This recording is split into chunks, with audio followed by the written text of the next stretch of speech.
आजको हाम्रो यात्रा तय भएको छ धाप ड्यामसम्मको। धाप ड्यामसम्म जानको लागि हामीले दुईटा मोटर बाइक युज गरेको छौँ र दुईटै बुलेट छ। तपाईँहरूले देख्न सक्नुहुन्छ आजको मौसम एकदमै खुलेको छ। 2-4 हप्तादेखि एकदमै पोल्युटेड इन्भाइरोमेन्टमा बसेको थियौँ र हाम्रो काठमाडौँ चाहिँ नि विश्वकै टप 5 पोल्युटेड सिटीभित्र चाहिँ नि छिरेको थियो र 1-2 दिन अगाडि हावाहुरी पानीले गर्दाखेरि मौसम पुरै सफा भएको छ, स्वच्छ हावा लिन पाएको छौँ र हामीले यही मौका छोपेर चाहिँ नि धाप ड्याम घुम्न जाने तय गरेको छौँ। अब हेरौँ हामीले बाटामा कस्तो कस्तो सिनहरू देख्न पाउँछौँ। धाप ड्याम घुम्न जाने कुरा हिजै तय भए तापनि आज हामी निस्किँदाखेरि चाहिँ नि 11:30 भइसकेको छ र हामी चाहिँ नि कालीमाटीमा भेट्यौँ। अनि कालीमाटीबाट अब हामी अगाडि बढिसक्यौँ र मौसम चाहिँ कस्तो मजाको कस्तो फ्रेस क्या। बाटोमा हिँड्दा पनि कस्तो फ्रेसनेस, त्यस्तो धुलोसुलो पनि उडेको छैन। हिजोको पानी र हुरीले गर्दाखेरि चाहिँ रोड सफा छ, आकाश क्लिन छ र दुईटा बाइकमा चाहिँ हामी दुई दुईजना जान लाग्छौँ। दादाले चलाउनु भएको बाइक चाहिँ नि एकदमै दामी छ क्या। मलाई होइन यो बुलेट चाहिँ एकदमै मनपर्छ क्या। यो चाहिँ नि क्लासिक हो। चलाउन फिल त्यो बुलेटको रोयलवाला फिल चाहिँ नि रियल रोयलवाला फिल चाहिँ नि यो बाइकमा आउँछ क्या। अहिले म चढिरहेको बाइक चाहिँ नयाँ मोडल हो, तर त्यसमा भन्दा चाहिँ पिकअप धेरै छ, तर फिल हुन्छ नि जुन बुलेटको फिल चाहिँ नि यसमा आउँछ। तपाईँहरूलाई चाहिँ नि कुन बुलेट मनपर्छ गाइज, डु कमेन्ट। हामीले यो पिच बाटोमा र मजाले खुलेको इन्भाइरोमेन्टमा मजाको मजा लिइरहेछौँ। त्यो बाइकको जुन त्यो राइडवाला भाइब्स आइरहेछ अहिले। अनिखेर आँखाले हेर्न नि कस्तो मजा आइरहेछ क्या। हिजोसम्म त धुलो उडेर आउँथ्यो, कस्तो आँखा पोल्ने हुन्थ्यो। आज कस्तो फ्रेस हावा, त्यो सास फेर्ने कस्तो मजा आइरहेछ। हामी नारायण हिटी दरबार परिषदबाट अगाडि बढ्दैछौँ। मैले सुनेको थिएँ, टिकटकमा हेरेको थिएँ, कति मान्छेहरूले चाहिँ नि धाप ड्यामको बारेमा ब्याड रिभ्यू हुन्छ नि, गुड रिभ्यू भन्दा नि ब्याड रिभ्यू, यो ठाउँ राम्रो छैन, यो ठाउँ के अरे यस्तो छ, यो ठाउँमा बाइक आउँदैन, स्कुटर आउँदैन भन्ने चाहिँ मैले धेरै नै सुनेको थिएँ क्या। अनि धेरै मान्छेले पनि भनेको थिएँ धाप ड्याम यस्तो, धाप ड्याम उस्तो भनेर भनेको थिएँ। अब मैले चाहिँ अब एक्सपेक्ट गरेको छु धाप ड्याम चाहिँ नि राम्रो होला। अब अहिले लालीगुँरासहरू फल्ने सिजन पनि हो होइन, हाइकको लागि पनि अहिले बेस्ट सिजन हो जस्तो लाग्छ है मलाई चाहिँ नि। अब तपाईँहरूलाई के लाग्छ? किन भन्दाखेरि अब सबै जङ्गलहरू हरियाली, अहिले पानी सानी पनि परेको छ, भर्खर 1-2 दिन भयो, जङ्गलहरू हरियाली होला। र अनिखेर साइडमा चाहिँ गुराँसहरू के, लालीगुँरासहरू त लालीगुँरास भनेको त हाम्रो होइन नेसनल फ्लावर हो नि त। लालीगुँरासहरू पनि मजाले फलेको, अनिखेर हाम्रो नेचुरल ब्युटी हुन्छ नि, मजाको नेचुरल ब्युटी होला भन्ने चाहिँ मैले एक्सपेक्ट गरेको छु गाइज। अब हेरौँ होइन के हुन्छ। अब मेरो एक्सपेक्टेसन भर्सेस रियालिटी। अब कतिजनाले त नराम्रो भन्नुभएको थियो, अब उहाँले किन नराम्रो भन्नुभयो मलाई त्यो चाहिँ थाहा भएन। मलाई चाहिँ फेरि नेचरसँग एकदमै मनपर्छ है। फेरि अब मलाई राम्रो लाग्यो भन्दैमा तपाईँहरूलाई पनि राम्रो लाग्छ भन्न चाहिँ म सक्दिनँ होइन। अब आफ्नो चोइस हुन्छ, आफ्नो होइन, अब कस्तो चिजमा रमाउने भन्ने कुरामा चाहिँ फरक पर्छ। अब म चाहिँ नि हेरौँ, अब त्यहाँसम्म पुगेपछि चाहिँ म तपाईँहरूलाई के अरे लास्टमा के अरे फिडब्याक पनि दिन्छु है त, कस्तो रहेछ यो ठाउँ चाहिँ भनेर। अब म चाहिँ एकदम एक्साइटेड छु। मैले चाहिँ आई होप सो हुन्छ नि बबाले होला, मैले सोचेको भन्दा पनि राम्रो होला भन्छु। अनिखेर यो नारायण हिटीको यो भित्रको बाँससाङ हुन्छ नि, मलाई एकदमै दामी लाग्छ। किन भन्दा अहिले हाम्रो बाँसै हुन्छ नि लोप हुन लागिसक्यो क्या काठमाडौँमा त। अब हुन्छ नि बाँसै नपाउने जस्तो, अब केही त्यस्तो उसको लागि पनि बाँस बाहिरबाट किनेर लिएर आउनु पर्ने जस्तो, जग्गा गाड्नै किनेर लिएर आउनु पर्ने जस्तो चाहिँ नि हुन लागिसक्यो होइन, भइ नै सक्यो क्या। अब त्यही भएर हामीले बाँस चाहिँ नि संरक्षण गर्नुपर्छ, बाँसै लोप होला जस्तो डर भइसक्यो। र अब साइडमा कस्तो मजाको हरियाली, रुखहरू कस्तो हरियो भइरहेको क्या। अस्तिको पानीले गर्दाखेरि फोहोरहरू सबै पखालिएको छ रुखको, अनि यो बिरुवाहरूलाई पनि पानी पुगेको छ क्या। अब धेरै भइसकेको थियो नि त पानी नआएको। अनिखेर अब हाम्रो दाइ चाहिँ नि मैले चाहिँ मस्त अब मास्क लाएर हिँडिदिएको, तर मास्क लाउन पनि उ चाहिँ रहेनछ, यो हुन्छ नि धुलोसुलो त्यस्तो रहेनछ पानी परेर। अब हामीले बाटोमा छोटो मिठो ब्रेक लिने भएको छौँ।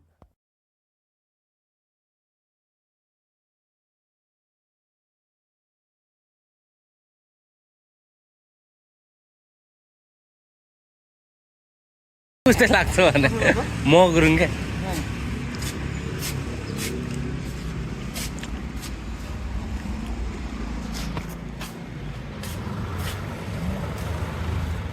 अब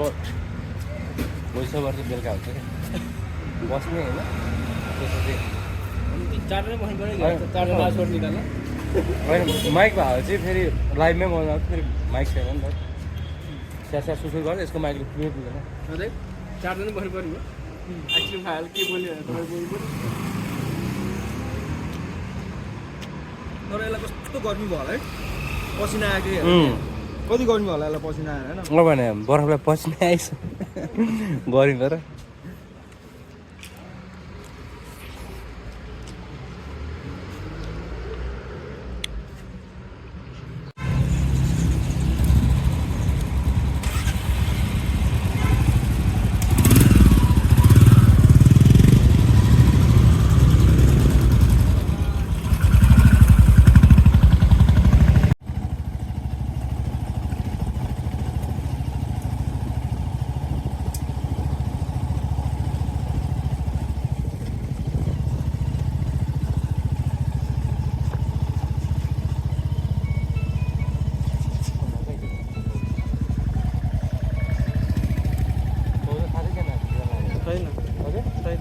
उठाएर भन्दैन न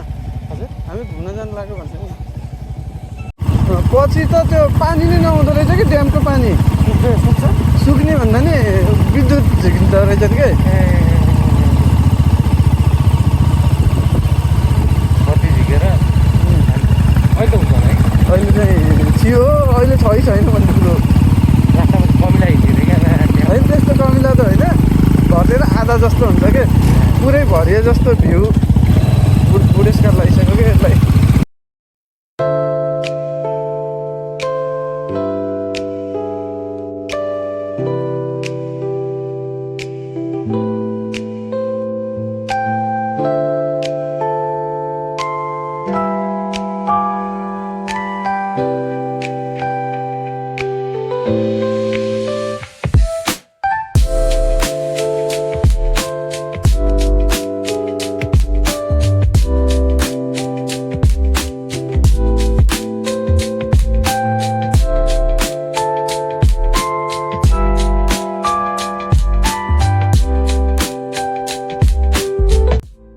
यो गाउँ चाहिँ हाम्रो शिवपुरी राष्ट्रिय निकुञ्जभित्र अवस्थित सानो गाउँ हो र यो चाहिँ नि हेर्नु न एउटा घर पर छ भने एउटा घर यतापट्टि ओर छ पुरै भाइब्सहरू पनि पुरै गाउँको भाइब्स छ क्या बस्न पनि हेर्नु न कस्तो मजाको स्वच्छ हावापानी अनिखेर काठमाडौँको रमणीय दृश्य अवलोकन गर्न पाइने कति मजाको बस्ती के यो ठाउँमा बस्यो भने त मान्छेको आयु पनि 2-4 वर्ष चाहिँ नि बढ्छ जस्तो लाग्छ क्या मलाई चाहिँ नि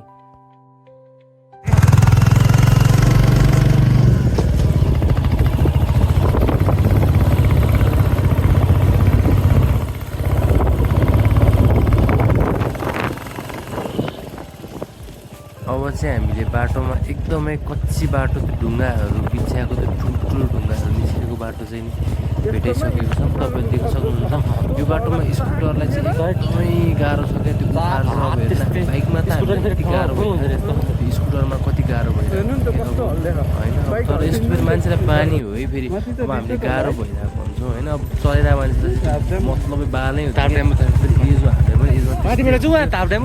चाहिँ झुकेर तलबाट जानलाई खासै जाने चाहिँ माथिबाट रहेछ कि बाटो डाँडामा चाहिँ धाप ड्याम जाने यताबाट भनेर चाहिँ नि लेखेको रहेछ कि अनि त्यही भएर हामी चाहिँ अब यहाँ पनि पुरै ढलान भेटाएको छौँ ढलान चाहिँ यही माथिसम्म छ कि हामी फोटो उकालो ठाडो उकालो भएर चाहिँ नि उक्लिन नसक्ने बाटो भएर चाहिँ ढलान गर्दै आउँछ क्या अहिलेसम्म त हाम्रो बाइकले त्यति गाह्रो भएको आइरहेको छ भनौँ न अलिअलि त अब त्यो अफरोड बाटो त्यति साह्रो हुन्छ नि जति हामी सोचेको थियौँ त्यति चाहिँ हाम्रो बाइकले भइसकेको छ अब हेरौँ यहाँबाट उताको बाटो चाहिँ कस्तो छ कि त अहिलेसम्म त जे भनौँ न ठिकै भनौँ अब यहाँबाट चाहिँ कस्तो छ हेर्सी गाइज हेरौँ है त अब यो दृश्य हेर्दैछौँ बढौँ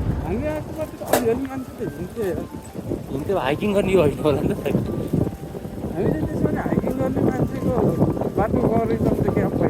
हाइकिङ गर्ने हिँड्नु होला क्या जङ्गलै जङ्गल दामी थियो क्या भ्यू फेरि एउटा भ्यू त दामी छ त है बाटो चाहिँ नि गाड गुलेल नै रहेछ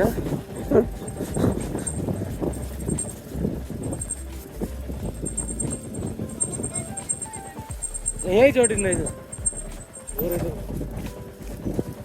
ए ऊ त्यो बाटो आएको हामी पर्पुल ए भनेपछि हजुर हाइकिङ गर्ने बाटो आउनुभएछ ल हो हो होइन त यो तलबाट चाहिँ धेरै छिटो आइन्छ नि यहाँबाट छिटो आइन्छ खासै नराम्रो बाटो छैन क्या ए भनेपछि हामी गलत बाटो हिँड्छ नि त त्यहाँबाट हामी सिधै त्यो खाल्डो खुल्नुबाट हिँड्नुपर्ने रहेछ होइन ठाडो बाटो आउनु अब बल्ल हो क्या हामी आएको बाटो वाह भ्यू अब भ्यू देख्यो है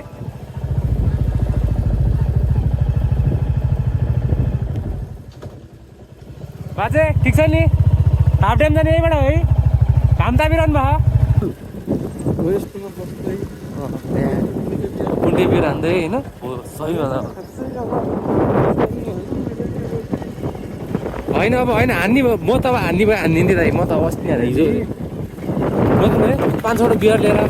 मजा हुन्छ तर मजा चाहिँ छुट्टै हुँदैन हावा अनि यस्तो त्यहाँ गरेर बसेर कुन्टे बिर खाँदा कस्तो मजा आउँथ्यो आधा बाटो नि आइयो होइन पर्पुल आधा बाटो नै आइएन अझै तर रमाइलो त रमाइलो रहेछ त यार बाटो त कस्तो फ्रेस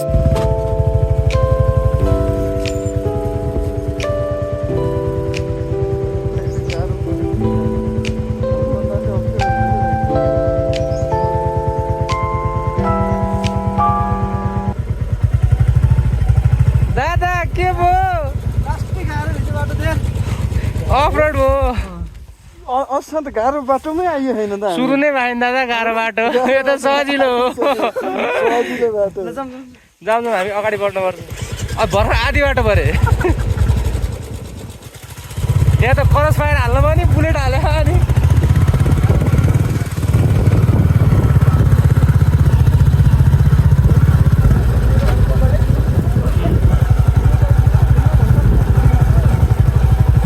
होइन त्यो बाइक त जान्छ कि दाइ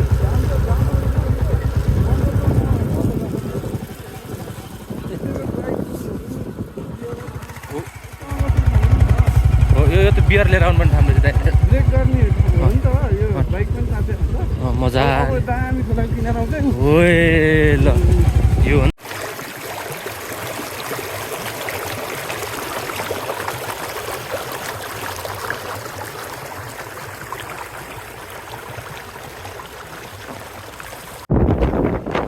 फाइनल्ली हामी चाहिँ धाप ड्याम आयो तपाईँहरूले देख्न सक्नुहुन्छ धाप ड्याम चाहिँ नि यही नै होला कति मान्छेहरू हुन्छ नि हाइक गरेर बाइकिङ गरेर चाहिँ नि धाप ड्यामसम्म आइसक्नु भएछ र हामी पनि फाइनल्ली धाप ड्याम आइपुग्यौँ यस्तो मजाको हावा चलिरहेछ मा कसम फ्रेस क्या त्यो पानीको चिसो हावा फ्रेस हल्का भइरहेछ क्या जिउ अझ यो ठाउँ चाहिँ नि बाइकमा भन्दा चाहिँ नि मलाई चाहिँ नि हाइकिङ गरेर आउनु चाहिँ एकदमै बेस्ट लाग्यो क्या किन भन्नु चिसोमा सकिँदैन गाह्रो हुन्छ नि चिसोमा जिउ कटाङ्ग्रेर थाक्छ धेरै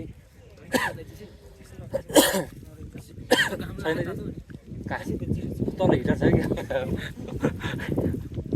यहाँ मुनि हिटर छ जस्तो छ ड्याम भने त्यो चाहिँ थुनिदिउँ न गरेर माटोले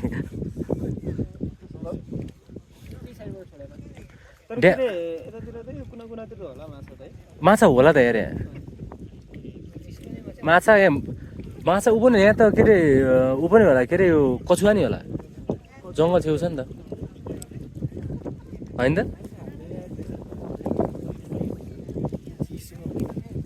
अनि त आइसमुनि त माछा हुन्छ नि यहाँ हुँदैन त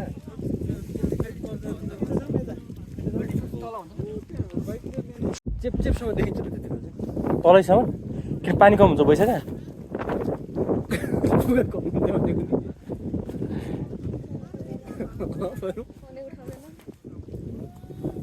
तर कडा रहेछ ठाउँ चाहिँ जस मन पर्यो मलाई चाहिँ हजुर पारी हेरौँ न हेर्दैछु फाइनली धाप ड्याम चाहिँ दामी रहेछ मन पर्यो मलाई चाहिँ नि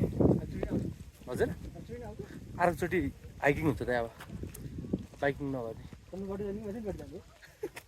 रिवार्ड सकेला र यहाँ हिँड्न सकिन्छ कि सकिँदैन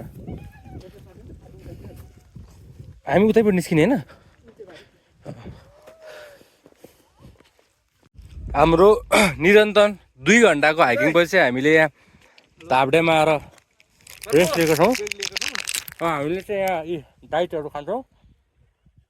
त्यसपछि हाम्रो हिँडाइ भने मास्टर हुन्छ चिसा पानी चिसा पानी हिँडाइ हुन्छ अनि हामीले अब एकैछिनमा हामीले पौडी हिँड्नै सक्छौँ फेरि अनि हाम्रो एनर्जी अलिक लो भएको तलबाट हामी हाइकिङ धेरै हाइकिङ आयो नि त त्यही भएर एनर्जी लो भयो अहिले हामी स्विमिङ हान्न सक्छौँ